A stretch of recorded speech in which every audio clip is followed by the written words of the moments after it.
Eto na mga boss, kakapasok lang na balita. Grabe si VP Sara, kulong na, tumistigo na ang AMLA. Nahuli na si Duterte, nilagay sa bangko ang pera. Base sa impormasyong kumakalat ngayon sa social media, mismo ang executive director na ng AMLA ang nagpakita na maraming si Duterte'ng suspicious bank account. Kumpirmadong nagmamoney laundering daw sila. Ito yung ipapasok at ilalabas niya ang pera para lituhin lang ang transaksyon. Pero nilabas ni former Senator Antonio Trillanes ang pruweba na may joint account ang mga Duterte na 2.4 billion. Pinakitang galing daw lahat to sa drug lord. Ito ang pumapasok sa kanilang pera. Kaya nanawagan na si Dilima ng kulong. Maghimas rehas na daw lahat ng magnanakaw. Gusto na si Duterte'ng ipakulong. Total na huli naman daw siya ng AMLA. Kaya ito sabay-sabay nating panoorin kung paano si Vice President Sara grabe kulong na. Tumistigo na ang AMLA. Nahuli na si Duterte. Nilagay sa bangko ang pera. Tara, panoorin natin to. Honorable De Lima,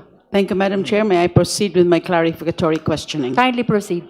My clarificatory questioning will focus on certain annexes, Annexes A, B, H, and I, and paragraph 23 of the Sinumpaang Salaysay. Nabanggit niyo po, Senator Trillanes, sa paragraph 9 ng inyong Sinumpaang Salaysay, na sa tulong ng mga accountants at finance specialists, napag-alaman ninyong mayroong kabuuang mahigit 2.4 billion piso. Ang exact amount po ay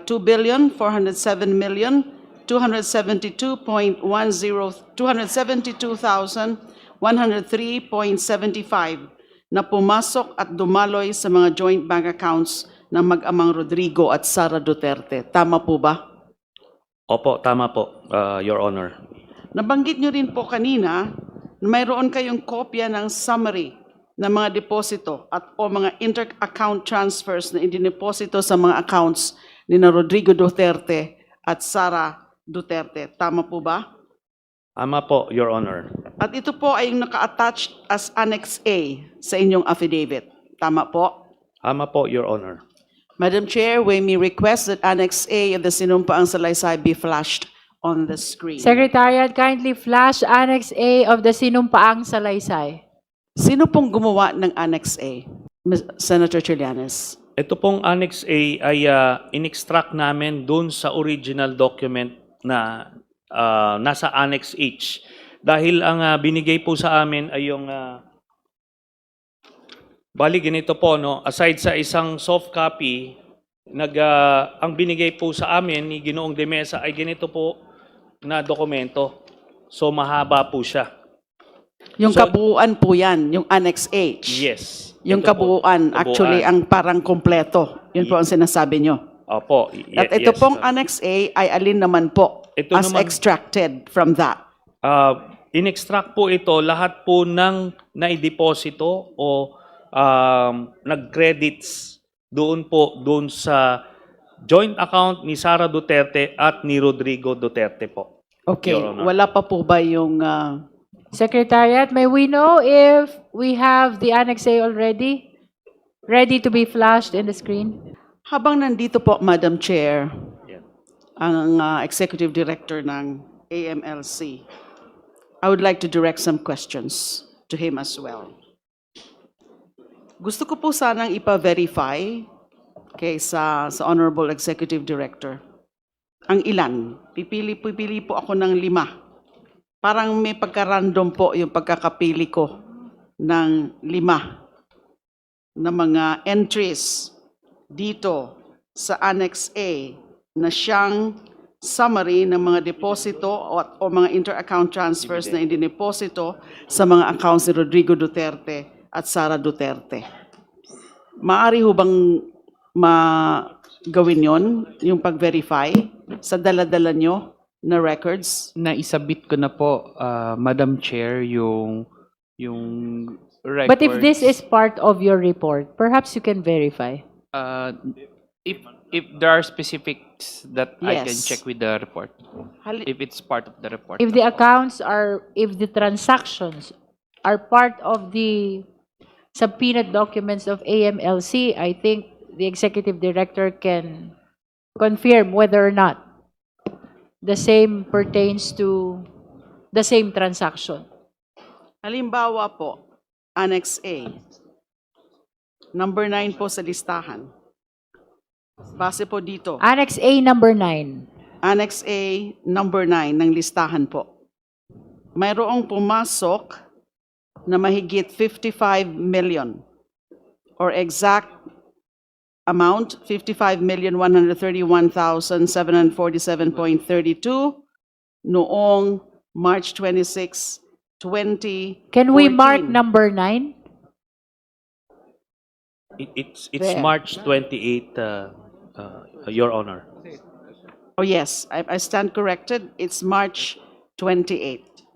So mako-confirm niyo ho ba? Please limit your confirmation to whatever appears only in the report of the AMLC. Base po ba sa documents na sinabit ninyo sa committee, ang transaksyon ito ba ay nasa suspicious or covered transactions report ninyo? Madam Chair, what I have with me are just copies of the financial reports. The CTRs and STRs were actually submitted already. This involved the voluminous accounts. If we want, we can go over this and check these accounts specifically if just to confirm whether there is this transaction or not. Perhaps you can ask some of the AMLC officials to do the confirmation. Kong Laila, since there are voluminous records, where to check the identified transactions from the attachment of Senator Trillanes, perhaps we can advance Yeah. the transactions which you want to be confirmed. And Yes, then they will be actually- checking. Actually, I've chosen only 5 each. 5 entries of each of these annexes para hindi naman po marami yung i-confirm ng ating AMLAC. So, for Annex A, ito po ang Closer to the microphone, ma'am. ito po ang gusto ko po sanang ipa-confirm kung kasama ang mga transaksyon ito sa suspicious or covered transactions report nila. So, number 1 is the page 1, number 9 sa listahan, 55 million noong March 28, 2014. Next would be same page 1, number 16 sa listahan. Meron ho bang pumasok na mahigit 41 million? Exact amount, 41,721,035.62 noong October 2, 2013. Next would be sa page 3 ng Annex A, number 44 sa listahan sa halagang mahigit 53 million. Exact is 53,817,613.48 noong February 25, 2010. Next would be page 4. So ito po yung pang-apat. Number 60 sa listahan. Mayroon po bang pumasok na mahigit 52 million? Exact amount is 52,485,191.85 noong April 14, 2009. And then the fifth one. So sabi ko nga po, pumili lang po tayo dito. Pumili lang po ako ng 5. Sa dami po niyan, there are about 71 listed entries in Annex A. So page 4 din po, number 64 sa listahan. Mayroon po bang pumasok na mahigit 49 million? Ang eksakto pong amount, 49,281,009.98 noong 22 May 2007. Yun po sa Annex 1. Madam Hindi. Chair, can we be given a bit of Yes. time and then we'll revert, we'll just check one by one. The Honorable Dilima can proceed to the next clarificatory question. We'll go back to that after they are able to confirm from their records. Yes, Madam Chair. So let's proceed to Annex B. So this is also confirmation of transactions? Confirmation, but some preliminary question lang po. Isang preliminary question lang po kay Senator Trillanes. You for may this. proceed. So sa Annex B nyo po, balikan po natin na nabanggit nyo rin po sa paragraph 12 ng inyong sinumpaang salaysay na may mahigit 111 million piso o eksakto 111,634,144.32 as of April 2016, nakabuang value ng pumasok na transaksyon sa mga joint bank accounts ng mag-asawang Sara Duterte at Mans Carpio at mga joint accounts kasama ang iba pang miyembro ng pamilya Duterte. Tama po ba? Yes, Your Honor. Nabanggit rin niyo po na mayroon kayong summary ng mga pera o transaksyong pumasok at dumaloy sa joint account ng mag-asawa at joint accounts kasamang iba pang miyembro ng Duterte family. Tama po ba? Yes, Your Honor. At ito ay naka-attach bilang Annex B ng inyong affidavit. Yes, Your Honor. So, maari po ba nating ipakita rin ang Annex B sa screen? Secretariat, please flash Annex B of the sinumpaang salaysay of Senator Trillanes. At yun ba ho bang Annex B? Ganon din po kanina. Nasabi niyo po ay in-extract yun sa Annex H, yung pinakakompleto na mga transaksyon. Yes, Your Honor. At sino rin po ang gumawa nito? Yun din pong aming mga financial specialist and lawyers at staff po, Your Honor. With respect po sa Annex A, just like sa Annex B, just like sa Annex A po, ito rin po ang ipapa-confirma ko sa AMLA, please AMLC. take note of the transactions which will be mentioned by the Honorable De Lima for your verification and confirmation. 5 rin po ito. Sa page 1, row 5, mayroong 2.5 million pesos na pumasok sa noong June 11, 2015. Next would be page 2, row number 19, mayroong pumasok na 2,987,542.24 noong December 6, 2013 under the name Sebastian Duterte, Sara Duterte, Paulo Duterte, Elizabeth Duterte.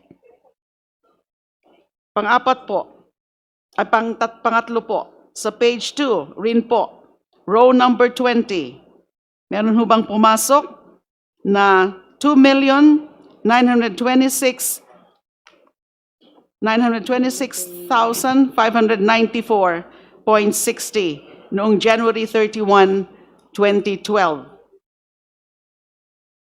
Pang-apat po, page 3, row number 31. Meron ho bang pumasok? 2,1,563.86 noong May 19, 2010. Ganon din po sa mga pangalan nila Sebastian Duterte, Sara Duterte, Paulo Duterte, Elizabeth Duterte. Panglima pong napili ko na numero, na entry po, sa page 3, row number 38, meron ho bang pumasok na mahigit 2 milyong piso? Or 2 million, or the exact figure is 2,114,168.43 noong May 14, 2008. Yun po yung 5 insofar as Annex B is concerned. I'll proceed to Annex H. Senator Trillanes, Yes, Your nabanggit Honor. nyo rin po kanina na sa paragraph 22 ng inyong salaysay na mayroon rin kayong summary ng mga transaksyon, paglabas at pagpasok ng pera sa mga bangko ni Sara Duterte, Rodrigo Duterte, Pulong Duterte, Baste Duterte, at ng common law wife ni Rodrigo Duterte na si Honilet Avancenia kasama ang kanilang anak na si Kitty Duterte. Tama po ba? Yes, Your Honor.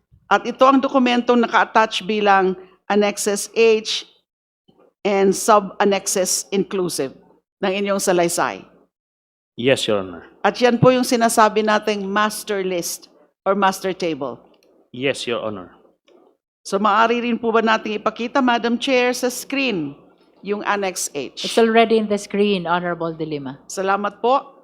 So sa AMLAC sa AMLAC naman po, ito naman po yung gusto kong ipa-confirm. Again, this is rather randomly actually. yung AMLC, pagkapili ko please po take dito. note of the transactions. Sa page 4, mayroon daw inter-account transfer sa halagang 16,852,832.94 noong December 9, 2014. Next, sa page 5 po, nakalista rin ang inter-account transfer in the amount of 41,721,035.62 noong March 28, 2014 na pumasok sa bank account ni Sara Duterte at ni Rodrigo Duterte. Next would be, nakalista po itong debit memo sa page 9 ng dokumento in the amount of 1 million pesos under the name Sara Duterte. Meron po bang transaksyon na ito sa records ninyo? Next, sa page 10 ng Annex H, mayroong cash deposit na halagang 1,750,617.84 sa pangalan ni Sara Duterte noong March 3, 2011. Next, the fourth one, sa page 11, naman po ng Annex H, mayroong debit memo sa halagang mahigit 2 milyon, 2,1,563.86 sa pangalang Sebastian Duterte, sa account nila Sebastian Duterte, Sara Duterte, Paulo Duterte, Elizabeth Duterte. Meron ho ba transaction ito sa inyong mga flag transactions na isinumite sa committee? And last, for Annex H, page 12 naman po.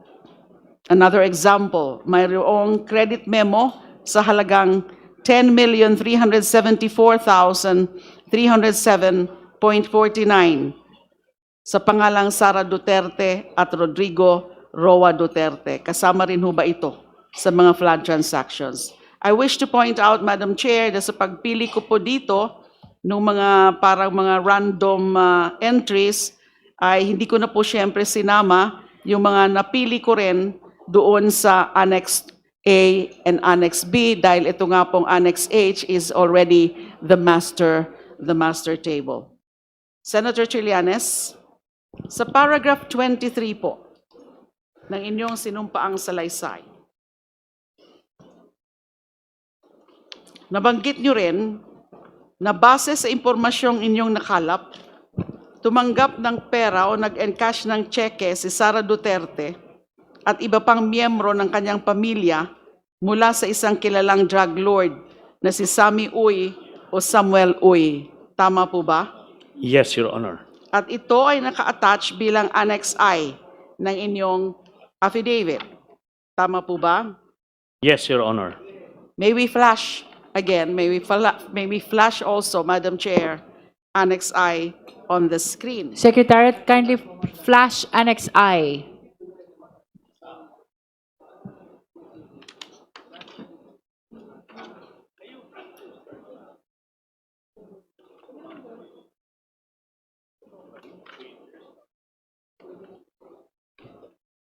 Annex I of the affidavit, please. Secretariat, please flash.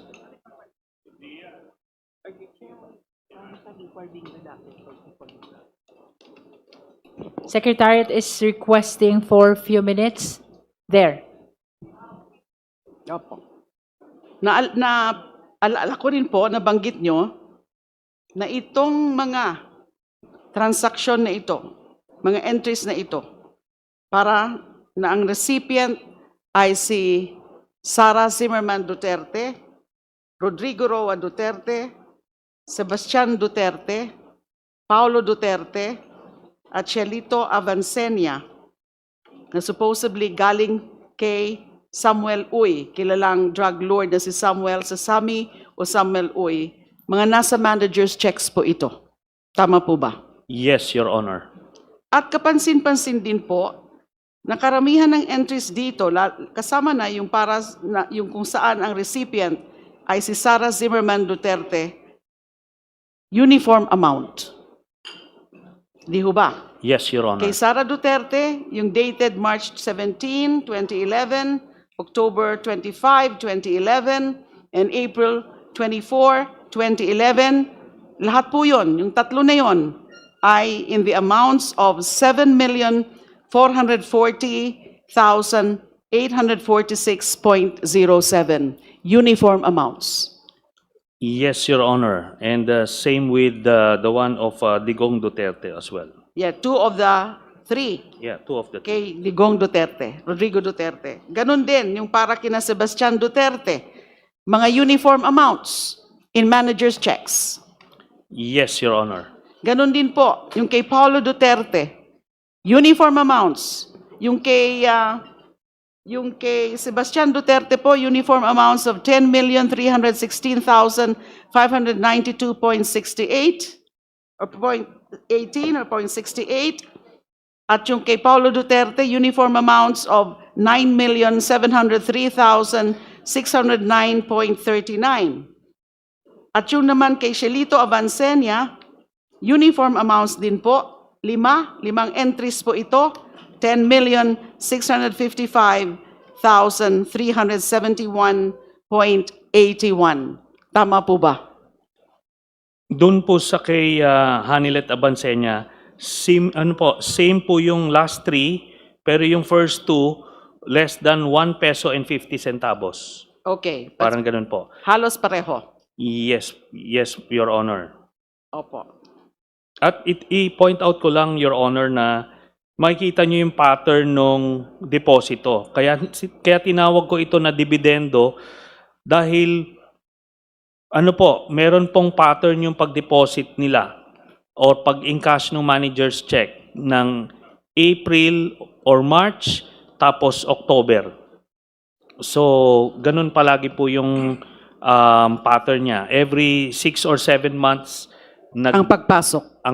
nagbibigay po ng dividendo through manager's check na ang account owner po dito ay si Sammy Uy. Siya po ang account Siya ang account Siya po ang owner. account owner. Nag-issue siya ng manager's check sa pangalan po nitong mga bawat miyembro ng pamilya Duterte, Your Honor. So lahat manager's checks at ang pangalan ng account si Samuel Uy. Yes, Your Honor. Okay. Sa AMLAC naman po, ang gusto ko lang pong ipa-confirm ay yung 3 na entries para kay Sara Zimmerman Duterte. AMLA, please take note. Nandyan po, naka-flash po yan sa Annex I, yung kay Sara Duterte, yung 3 po na ang mga amounts ay 7,440,846.07. Yung una po, pumasok ng March 17, 2011. Yung pangalawa po, manager's check din at same amount noong October 25, 2011. At yung pangatlo po, parehong amount noong 24 April 2012.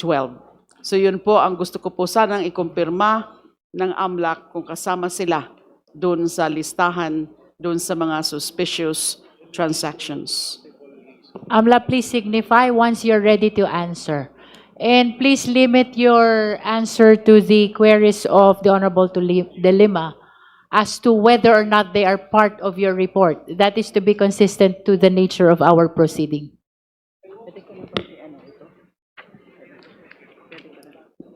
Honorable De Lima. Madam Chair, With the indulgence of Honorable De Lima. Yes, Madam Chair. may I just ask a clarificatory question to the AMLC? The Honorable Tino is recognized. Thank you. They are busy going over the records. Opo. De, kaugnay nga niyan kasi pinapa-confirm po ni Rep. Lima kung yung mga transaction na yan na nasa affidavit ni former Senator Trillanes ay mahahanap dun sa report ng AMLC. Again, pakiklaro lang po, dun sa report nyo on inflows and outflows to, for example, the account of Sara Duterte, yun po, does that include accounts of Sara Duterte jointly with others? Ibig sabihin, pati yung mga hindi lang solong account niya. That is correct, Madam Chair. Okay, so posibleng are you at liberty to disclose as well kung anong mga joint accounts ito o hindi? Kasama po ba sa report nyo? Madam For Chair, example, binabagit kasi dito, joint account with Rodrigo Duterte. Kasama po ba yon? Madam Chair, in our report, our focus was on the transaction. Okay. So there are some accounts that were Wait lang mga boss, kung nakaabot na kayo sa part ng video na to, baka gusto nyo munang mag-subscribe sa bago nating YouTube channel. Doon na kasi tayo mag-upload ng mga reaction videos. Nakapin sa comment section ang link. I-click nyo lang para makapag-subscribe. Pag nakapag-subscribe na kayo, i-comment nyo lang ang location nyo para ma-shoutout ko kayo. Tara, tuloy na natin to. mentioned, but they are not identified on the basis of the personalities. So as we mentioned earlier, we're not really looking at the personalities. We're looking at the flow of money. So when we analyze, it's more on the money trail. Okay. So in other words, kasama yung mga joint accounts with others. There may There may be be. indicated, but we cannot say that all of Okay. them. Thank you, Madam Chair. Madam Thank you Chair, to the Honorable De Lima. welcome. Madam Honorable Chair, De Lima, you may continue. while waiting for the confirmation from the AMLAC on those entries that I indicated, I wish to ask questions on another matter This To is also AMLAC. for Senator Trillanes. for AMLAC po. For AMLA. AMLC, Executive Director, Yes, ma'am. dun po sa mga submissions nyo sa committee, meron ho ba kayong sinubmit na document na confidential information sharing? Sorry. The confidential information sharing?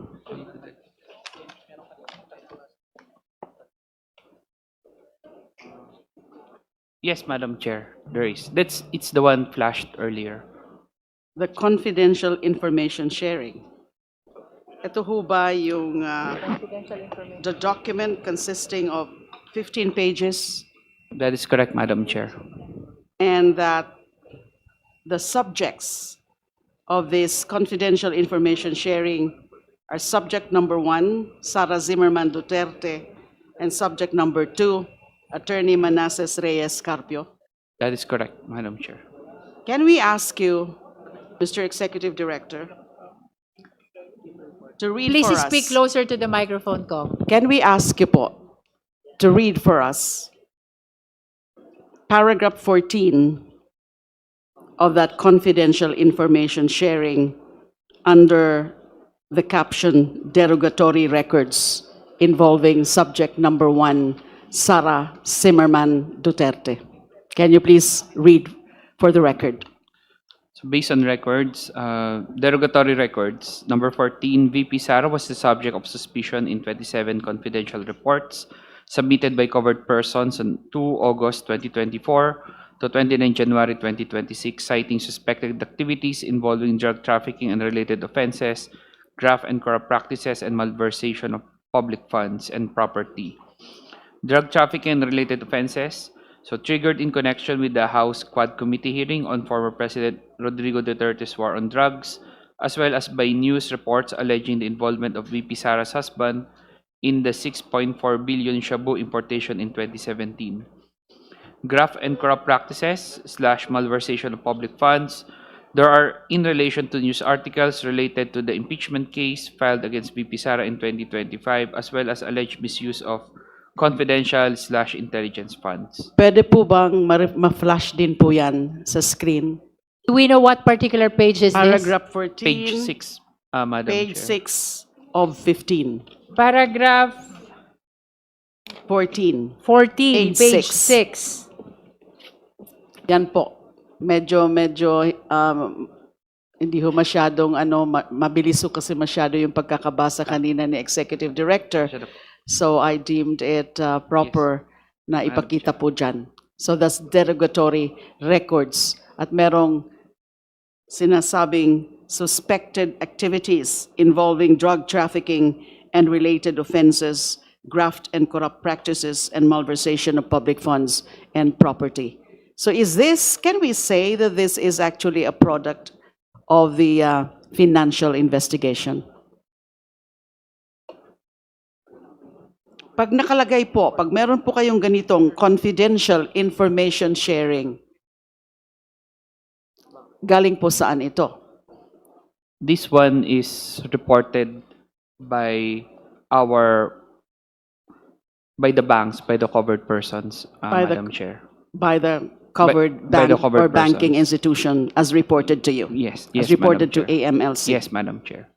Can we also ask you to read for the record and also to be flashed on the screen, Madam Chair? Paragraph 36, page 15, or the last page of this document.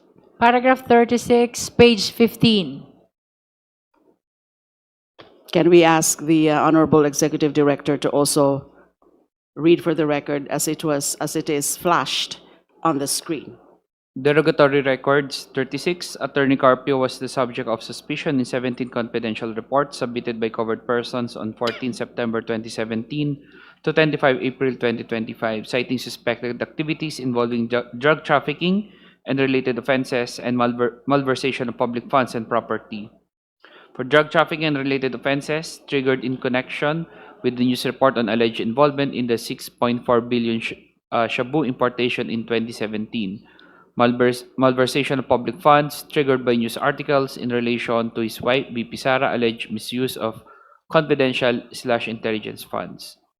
So, pinapakita po nito na meron pala kayo talagang nakuha o nailagay, na-report na derogatory records involving the two subjects of your confidential information sharing. Based on records, yes, Madam Chair. Thank you, Madam Chair. Thank you. Is AMLA ready to answer the questions regarding transaction subject of confirmation?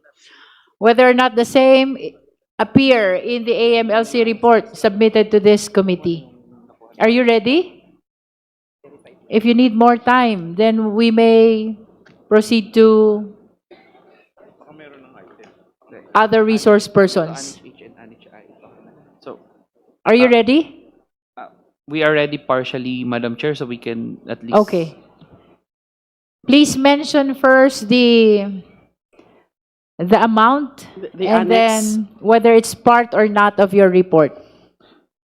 Okay, for Annex H, Madam Chair, so to clarify, I am not confirming the report provided by, mentioned earlier because I am not privy whatever the source of that report. What I'm telling is there is a movement of funds on this particular date as reported to us, which is based on the covered transaction or suspicious transaction. Can we flash again Annex? Is that Annex H? Annex H, Madam. Annex H.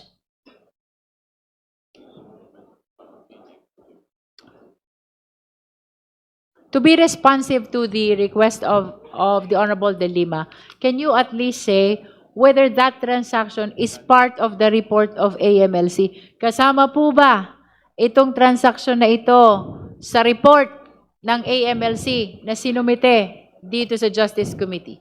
Madam Chair, given that we are only given limited information, I cannot confirm, for example, what's the nature of the transfer, where is the addressee and all. So what we can are only- not inquiring as to the nature of the transfer, just No. whether or not that amount appears as well in the report of the AMLC.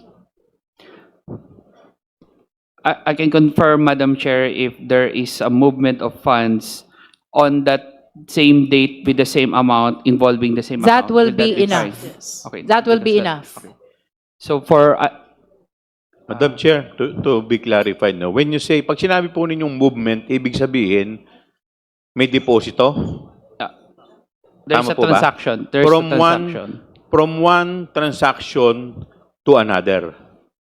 Yes, Madam So, ibig Chair. sabihin, may deposito na ganitong amount sa isang bangko, pumasok sa isang bangko. Tama po ba?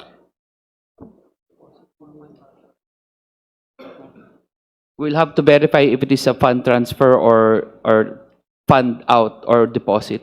Nonetheless, please limit your answer to what appears already Okay. in the report. Okay. So, for the guidance of the members, I think that will be enough response to the query of the Honorable De Lima, that on such date, there is similar transaction appearing in the AMLC report.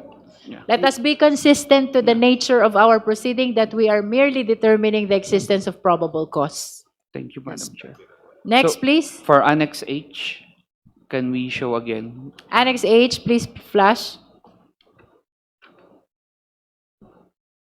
So for December 9, 2014, on our records, based on our records, there is a transaction amounting to 16,852,832.94.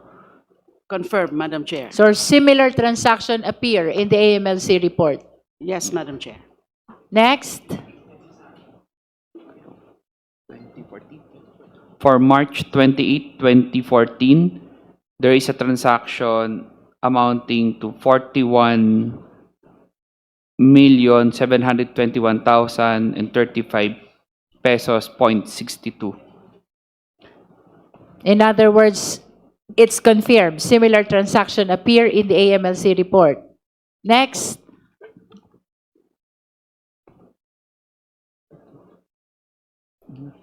For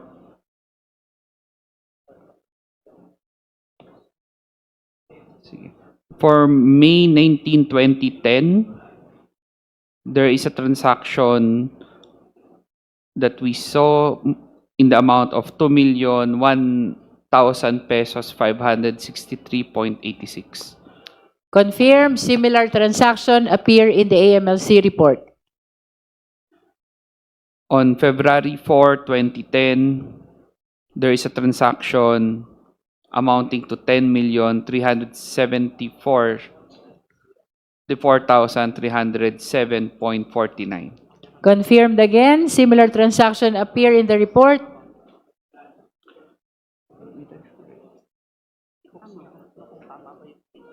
Can we get the last in Annex H? The last one we were unable, in page 10, we were unable to capture. Kindly state the last transaction in Annex H, Honorable De Lima. 10,374,370 We have confirmed that 307.49 at page 12. in page 10, Madam Chair, Page 10. the transaction in page 10. Wala. Page 10, that's March 3, 2011, Alright. in the So, amount of 1,750,617.84. so we informed that there is a transaction on our records dated March 3, 2011 in the amount of 1,750,617.84. Confirmed. Confirm. Similar transaction appear in AMLC report. Then for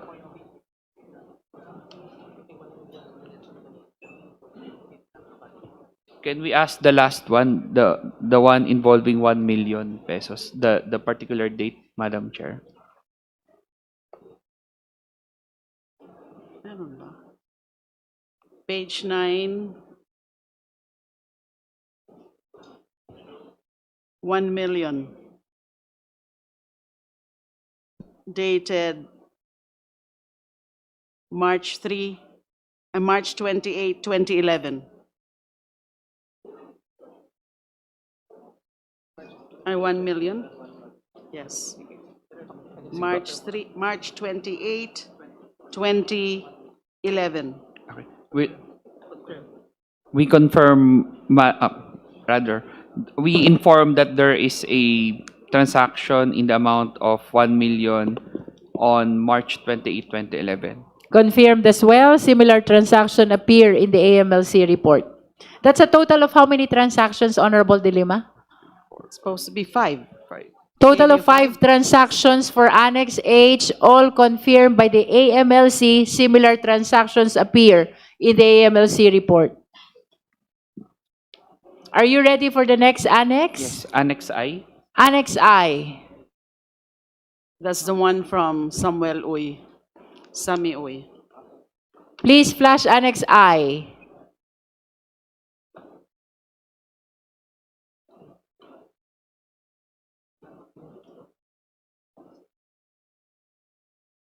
We inform that based on our records, there is a transaction in the amount of 7,440,846.07 on March 17, 2011. Confirmed. For the first transaction, confirmed. Similar transaction appear in the AMLC report. We informed that on October 25, 2011, there is a transaction in the amount of 7,440,846.07. Likewise confirm for the second transaction. Similar transaction appear in AMLC report. Third, On April 24, 2012, we informed that there's a transaction in the amount of 7,440,846.07. the third transaction is likewise confirmed. Similar transaction appear in the AMLC report. So this total of 3 transactions appearing in Annex I with the title Sami Uy Payouts to Sara Duterte and Family, all of this were confirmed by the AMLC that similar transactions appear in their report. Madam Chair, point of clarification. Honorable DS J.J. Suarez.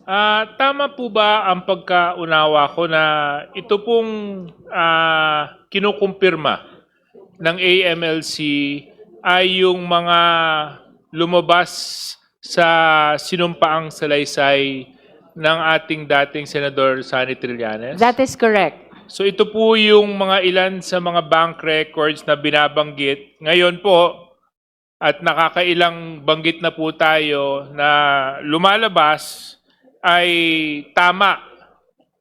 At least similar transactions exist in Randomly the selected. AMLC report. These are randomly selected Yes. entries. or Transactions were randomly selected by the Honorable Dilima, and she requested the confirmation of the AMLC whether or not similar transactions appear.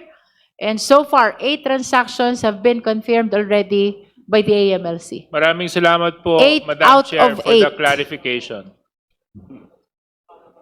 Are you ready to continue, AMLC? Yes, Madam Chair. Okay, for what annex is that? Annex B. Please flash Annex B. First transaction. So we informed that there is a similar transaction based on our records on June 11, 2015 in the amount of 2,450,000 pesos. Confirm, similar transaction appear in the AMLC report. Next. We informed that on December 6, 2013, there is a transaction in the amount of 2,987,542.24. Confirmed as well, similar transaction appear in the report. We confirmed that on January 31, 2012, there is a transaction in the amount of 2,926,594.60. Confirmed again, similar transaction appear. We informed that on May 19, 2010, there is a transaction in the amount of 2,001,563.86 pesos. Centavos. Third transaction is confirmed. We informed that there is a transaction on May 14, 2008 in the amount of 2,114,168.43. Confirmed again, appearing in the report. So that's the 5th one po, Madam Chair. That's So the the fifth. last for So Annex far we B. have 13 out of 13 transactions randomly selected by the Honorable Dilima, but confirmed to be existing at least as similar transactions in the AMLC report. Ready to continue, AMLC? Madam Chair, may we ask the the Congressman De Lima if we can get again the accounts in Annex A? We were not able to jot down. Annex A. Yes po. Also, these are also 5 transactions. Number 9, page 1 of Annex A. 55,131,747.32, March 28, 2014. Got it po? The second one po, number 16, page 1, 41,721,3 35.62, October 7, 2013.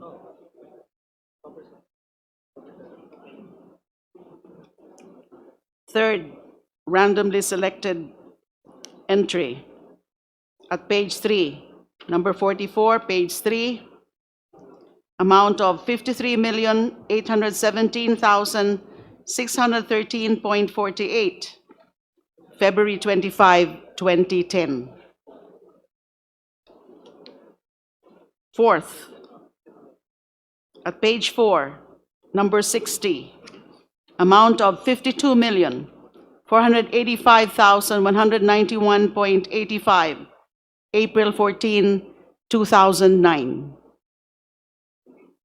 And the fifth one, also at page 4, number 64, 49,281,009.98, May 22, 2007. 5, randomly selected entries from Annex A, joint account of Rodrigo Duterte and Sara Duterte.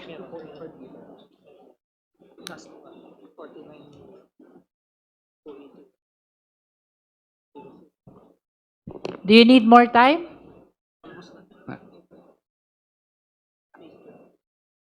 Ready to answer? Yes, Madam Chair. You may proceed.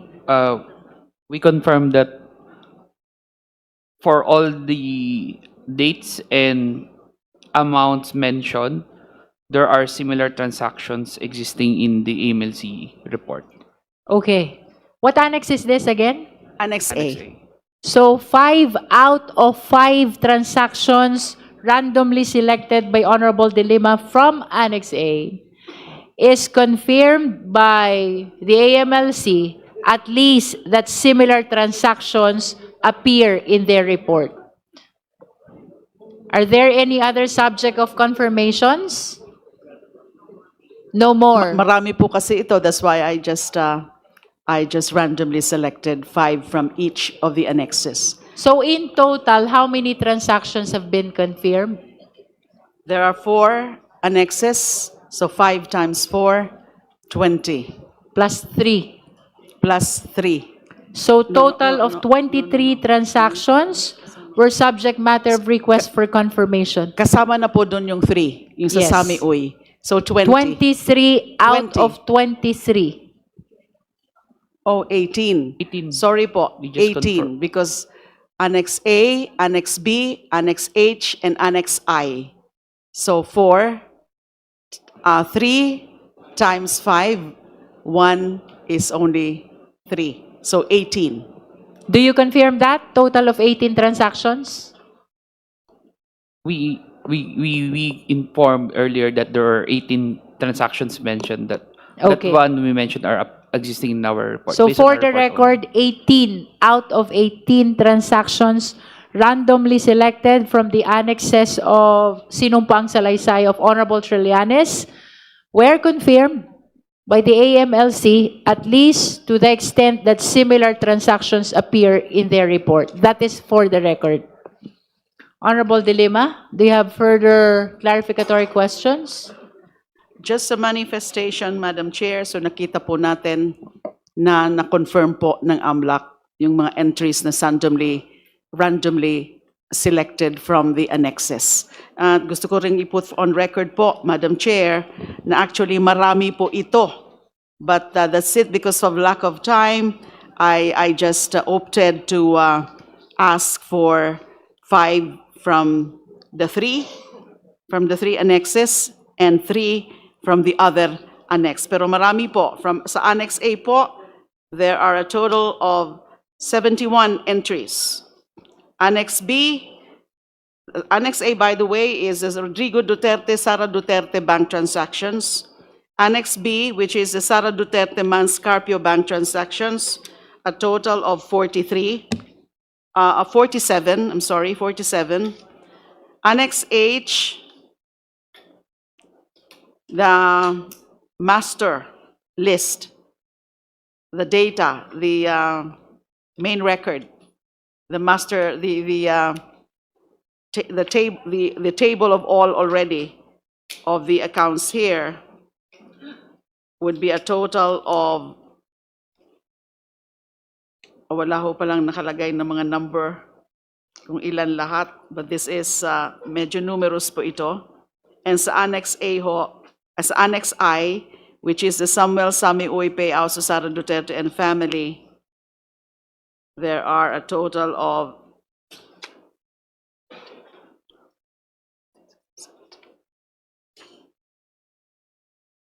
20 entries. So marami po sila na mga transactions.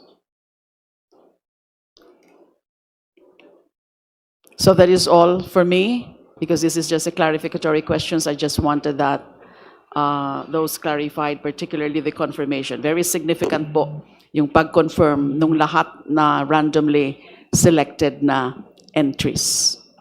Thank you, Honorable De Lima. Ngayon, ikaw bilang Pilipino, ano ang masasabi mo at reaksyon sa balitang ito? Mag-iwan ka ng komento mo sa ibaba at atin pong babasahin isa-isa.